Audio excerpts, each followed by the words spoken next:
கன்னியாகுமரி மாவட்டம் தென்தாமரை குளத்தில் சபரிவர்மன் என்கின்ற ஒரு மாற்றுத்திறனாளி சகோதரரை படுகொலை செய்திருக்கிறது இந்த விஜய் அரசு. மாற்றத்தை நோக்கி வந்திருக்கக்கூடிய இந்த விஜய் அரசில் பிண நாற்றங்கள் எடுத்துக்கொண்டிருக்கிறது. ஒரு சாதாரணமாக 200 கிராம் குட்கா வைத்திருந்ததாக சொல்லி பெட்டிக்கடை வைத்திருக்கின்ற திரு சபரிவர்மன் என்பவரை விசாரணைக்காக அழைத்து சென்ற காவல்துறை கடந்த 9ஆம் தேதி வியாழக்கிழமைக்கு விசாரணைக்கு அழைத்து சென்று விசாரித்துவிட்டு வீட்டிற்கு அனுப்பியது.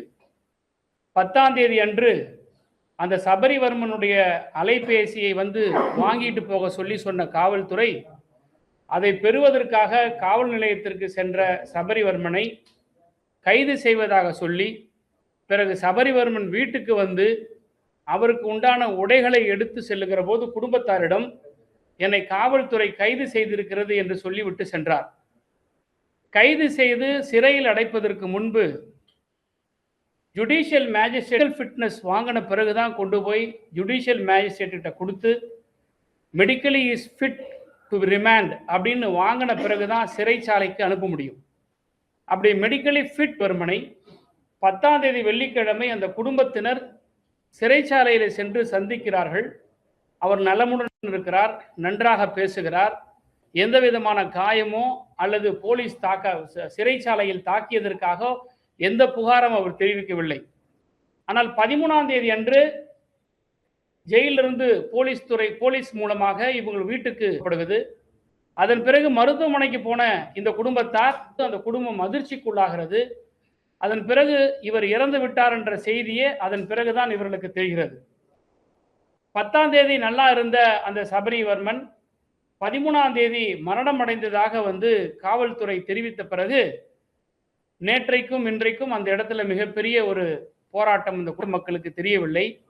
ஆனால் இது ஒரு புறம் நடந்து கொண்டிருக்கும் போதுதான் சினிமா ஷூட்டிங்கை எடுத்துக்கொண்டிருக்கிறார் நம்முடைய முதலமைச்சர் அவர்கள். பெரம்பூரில் பொருட்களிலே கொடுப்பது போன்றும் இந்த சம்பவம் நடைபெற்றிருக்கிறது என்பது மாண்புமிகு முதலமைச்சருக்கு உளவுத்துறை தெரிவித்திருக்கிறது.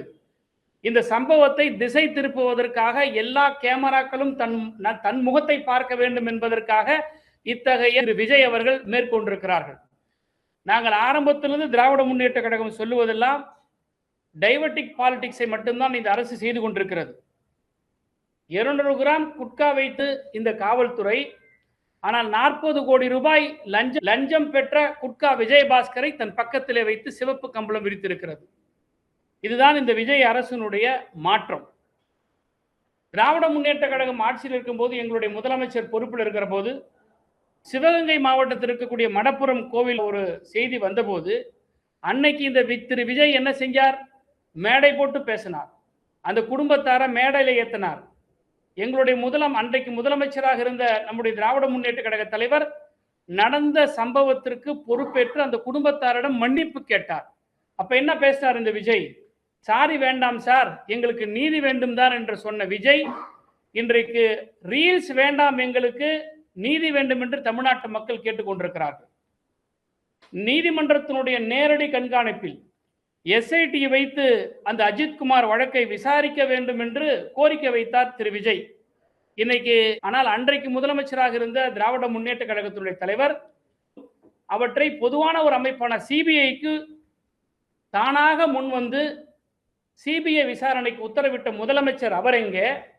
இன்றைக்கு கண்டும் காணாமல் இவற்றை பற்றி வாய் திறக்காமல் ஓடு ஓடு ஓடு என்று ஓடுகிற முதலமைச்சர் எங்கே? கரூரிலே எங்களை பார்த்து திராவிட முன்னேற்ற கழகத்தை பார்த்து ஓடுகிறார்கள் என்று சொன்னார்கள். ஆனால் இன்றைக்கு இந்த பிரச்சனையை கண்டு ஓடிக்கொண்டிருக்கிற இந்த விஜய் அரசாங்கம் ஓடுகிற மாடல் அரசா இல்ல பிரச்சனைகளை கண்டு பதுங்குகிற அரசா என்கிற கேள்வி தமிழ்நாட்டு மக்கள் மத்தியில் இருந்து கொண்டிருக்கிறது. தாவேக அரசு பொறுப்பேற்ற இந்த 60 நாள்ல மட்டும் ஏறத்தாழ 4 சம்பவங்கள் இது போல் நடந்திருக்கு.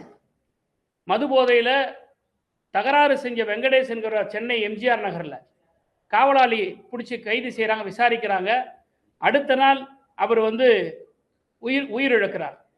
அதே போல திருச்சியில ஒரு சம்பவத்தில் ஸ்ரீராம் போலீஸ் ஸ்டேஷன், ஸ்ரீராம் என்பற போலீசார் விசாரணைக்கு கூட்டிட்டு போய் விசாரிச்ச பிறகு அடுத்த நாள் வந்து அவர் வீட்டில் தூக்கு போட்டுக்கிறார்.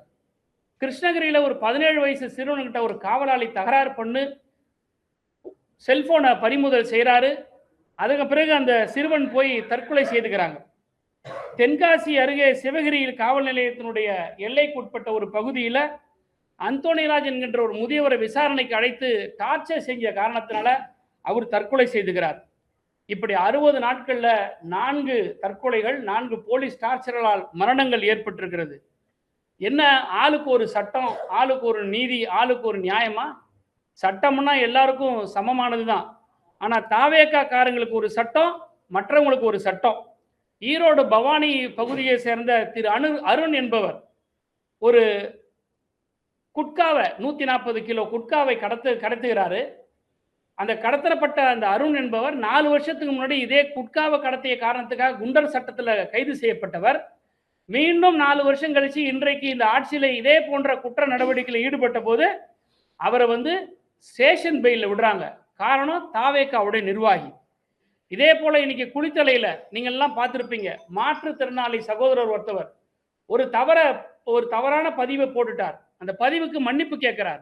மன்னிப்பு கேட்ட பிறகு கூட மாற்றுத்திறனாளி என்றும் பார்க்காம அவரை கைது செய்யறாங்க. ஆனா நீதிமன்றம் ரிமாண்ட் பண்ணாம அவங்க வந்து அனுப்புறாங்க, நீதிபதி அனுப்புறாங்க. ஆனா அதே குளித்தலை பகுதியில் ஒரு பெண்ணுக்கு பாலியல் தொல்லை செய்த தாவேகாவுடைய ஒன்றிய செயலாளர் அவர் மேல இதுவரைக்கும் வழக்கு தொடுக்கல, அவர் கைது செய்யல. ஆனால் பொதுமக்களே போய் அவரை வீடு பூந்து அடிச்சிருக்கிறாங்க. இதையெல்லாம் வந்து ஆளுக்கு ஒரு சட்டமும் மற்றவங்களுக்கு ஒரு நீதி, தாவேகா காரங்களுக்கு ஒரு நீதியா இருக்கு. நாங்க மீண்டும் மீண்டும் சொல்றோம், ஸ்ரீவைகுண்டம் சட்டமன்ற உறுப்பினர் திரு சரவணன் பாலியல் குற்றச்சாட்டுக்குள் ஆகியிருக்கிறார். அந்த கட்சியை சேர்ந்த, அந்த அமைப்பை சேர்ந்த அந்த ரசிகை பெண்மணியே வந்து குற்றம் சுமத்தியிருக்கிறாங்க. இதுவரைக்கும் அவர் மேல எந்த விதமான நடவடிக்கை இல்லை. ஆனா வேடிக்கைன்னா 2 போலீஸ் பாதுகாப்போடு இப்ப போறார். ஒருவேளை பாலியல் குற்றம் இவர் செஞ்சிடக்கூடாதுன்றதுக்காக பாதுகாப்பு கொடுக்கப்பட்டதா, இல்ல ஒரு செய்யக்கூடிய எல்லா குற்ற செயலுக்கும் போலீஸ் பாதுகாப்போட செய்யட்டுங்கிற நோக்கத்தோடு விஜய் அனுப்பியிருக்கிறாரான்றது எங்களுக்கு தெரியல. இதே மாதிரி திருப்பூர்ல ஒரு 10 லட்சம் மதிப்பிலான கஞ்சாக்களை கடத்தி சென்ற தாவேகாவுடைய நிர்வாகி கைது செய்யப்பட்டு அவங்களுக்கு வந்து எந்த விதமான டார்ச்சரும் நடத்தல. ஏன்னா அவங்க தாவேகா நிர்வாகி. சாதாரண சாமானியமா இருக்கிறவங்க தான் அவங்க போலீஸ் டார்ச்சர் பண்ணுவாங்க. இதையெல்லாம் தடுக்கிறதுக்கு துப்பில்லாத விஜய் அரசு வந்து ஒரு சாதாரண சாமானிய ஒரு 200 கிராம் குட்கா வைத்திருக்கக்கூடிய ஒரு மாற்றுத்திறனாளிய இன்னைக்கு கைது செய்து அவரை வந்து சிறைச்சாலைக்கு அனுப்பி கொலை செய்திருக்கிறது. கொலைப்பழியை இன்றைக்கு இந்த விஜய் அரசு மேல நாங்கள் குற்றம் சுமத்துறோம். இதை சுமத்துவதற்கு திராவிட முன்னேற்ற கழகத்திற்கு தார்மீக பொறுப்பு இருக்கிறான்னு கேட்டா இருக்கு.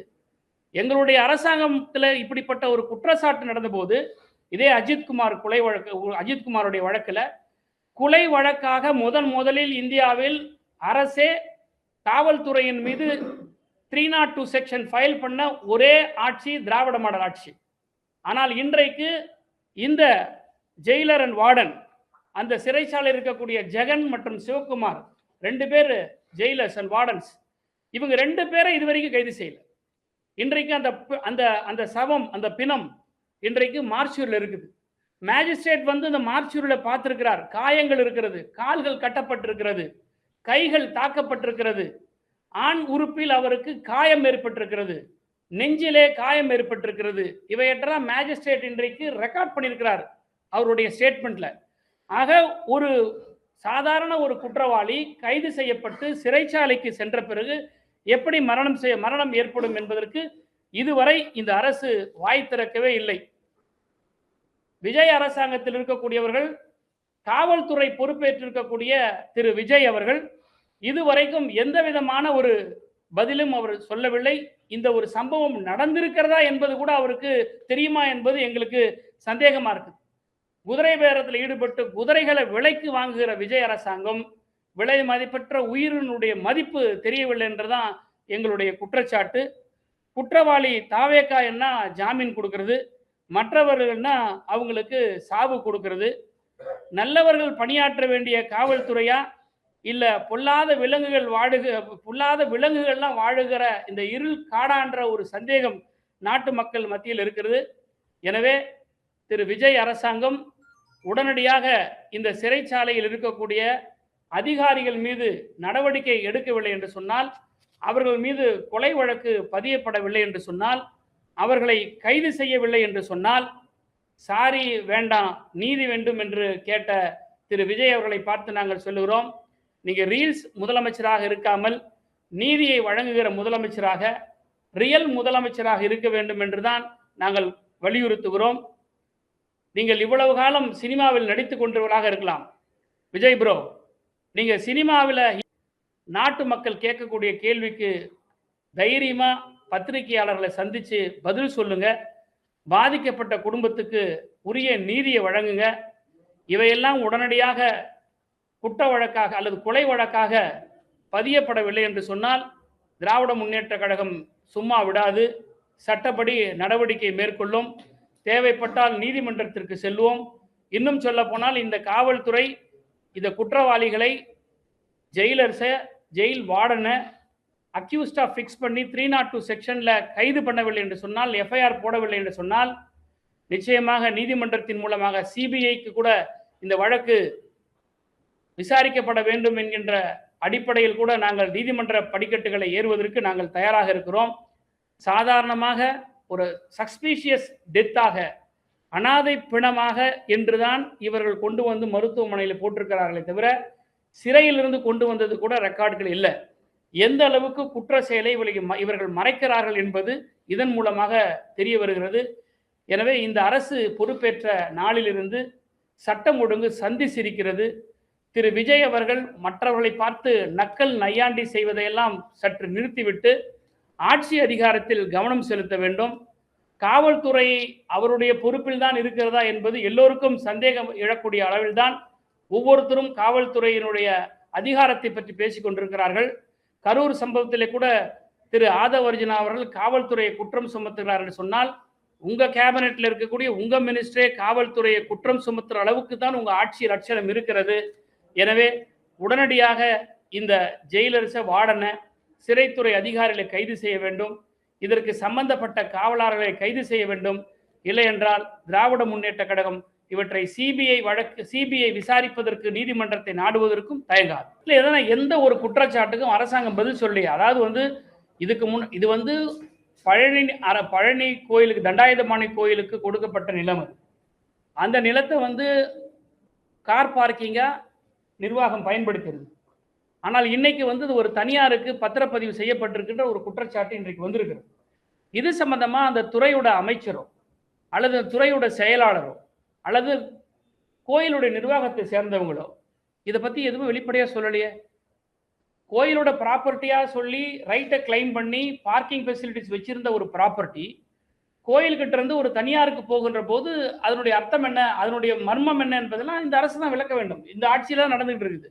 இல்ல, அதாவது ஃபேக் நரேட்டிவ்ங்கிறது எங்களுக்கு ஃபேக் நரேட்டிவ்ன்றது இந்த அரசுக்கு வாடிக்கையாக இருக்கலாம். ஃபேக் நரேட்டிவ்னா நீங்க அதை எக்ஸ்போஸ் பண்ணுங்க. லேண்ட் டிரான்ஸ்ஃபர் ஆயிருக்கா இல்லையா? இப்போ பொது தளத்துல லேண்ட் டிரான்ஸ்ஃபர் ஆயிருக்குன்னு ஒரு குற்றச்சாட்டு வந்திருக்கு. இல்ல லேண்ட் டிரான்ஸ்ஃபர் ஆகலன்றாங்களா? இல்ல நாளைக்கு அறநிலைத்துறை அமைச்சர் இந்த லேண்டே கோயிலோட டிபார்ட்மெண்ட் கையில தான் இருக்குன்னு சொல்லுங்க சார். இது இந்த அரசாங்கத்தில் இது ஒரு டாக்டிக் சார். என்னன்னா நீங்க பாத்தீங்கன்னா நாங்க சப்ரிஜிஸ்ட்ராரை நாங்க சஸ்பெண்ட் பண்ணிட்டோம். அதே மாதிரி டெண்டர் விட்ட அதிகாரிகளை நாங்க சஸ்பெண்ட் பண்றதெல்லாம் ஒரு ஏமாற்று வேலை சார். ஒரு டெண்டர் விடணும்னா இத்தனை வருஷமா அதிகாரிகளா இருந்தவங்களுக்கு அரை மணி நேரம்லாம் கொடுக்கணும்னு அவசியம் கிடையாது. இதுக்கு பின்னாடி ஒரு பெரிய ஒரு சதி இருக்கு. இவங்க என்னன்னா ஒரு கிளீன் கவர்மெண்ட், எங்க கிட்ட லஞ்சமே கிடையாது அப்படிங்கிற ஒரு மாயை உருவாக்குவதற்காக 4-5 அரசு அதிகாரிகளை காவு கொடுக்குறாங்க இவங்க. இது இன்னும் கொஞ்ச நாள்ல வெளியே வரும்போது யூனியன் சும்மா இருக்காது சார். ஒரு இடத்துல ஒரு தப்பு செய்யலாங்க சார். நகராட்சி நிர்வாகத்தில் இன்னைக்கு இருக்கு. 4 நாளைக்கு முன்னாடி ஊராட்சி நிர்வாகத்தில் இருக்குது. பிடிஓ ஆஃபீஸ்ல நீங்க டெண்டர் அரை மணி நேரத்துல கொடுத்ததா சொல்லி அதை சஸ்பெண்ட் பண்றீங்க. இன்னைக்கு நகராட்சி நிர்வாகத்தில் இதே மாதிரி டெண்டர்ல நீங்க தவறு செஞ்சிருக்கேன்னு சொல்லி சஸ்பெண்ட் பண்றீங்க. இது என்னன்னா, ஏன் கவர்மெண்ட் கிளீனா இருக்கு, நான் சரியா இருக்கேன், கீழே இருக்கிறவங்கள நான் நடவடிக்கைங்கிற ஒரு சினிமாட்டிக் அப்ரோச் தவிர இது உண்மை இது இல்லை. தேவைப்பட்டால் கோருவோன்றது இப்ப இல்லை. நாங்க இப்பவும் சொல்றேன், நாங்க அவங்கள மாதிரி திரு விஜய் மாதிரி முந்திரி கொட்டை மாதிரி ஒரு மேடை போட்டு நீங்க பேசுங்க, சாரி வேண்டாம், நீதி வேண்டாம், பூரி வேண்டாம்னு பேசுற மாதிரி நாங்க பேச மாட்டோம். ஒரு பொறுப்புள்ள திமுக, we are giving time to the government. இப்போ வந்து நீங்க வந்து ஜெயிலர்ஸை, அந்த சூப்பரண்டை இவங்களை நீங்க கைது செய்யணும். நீங்க எஃப்ஐஆர் பதிவு பண்ணணும். 302 செக்ஷன் அவங்க மேல வந்து கேஸ் ஃபைல் பண்ணணும். இதையெல்லாம் பண்ணீங்கன்னா தென் நீங்க அதுக்கப்புறம் வந்து விசாரணைக்கிறதுக்கு ஒரு முறை இருக்கு. எதுவுமே செய்யாம நீங்க காப்பாத்துற நிலைக்கு போச்சனா அப்ப நாங்க சிபிஐ போவோம். நல்லா புரிஞ்சுங்க. எடுத்த உடனே சிபிஐ போக மாட்டோம்.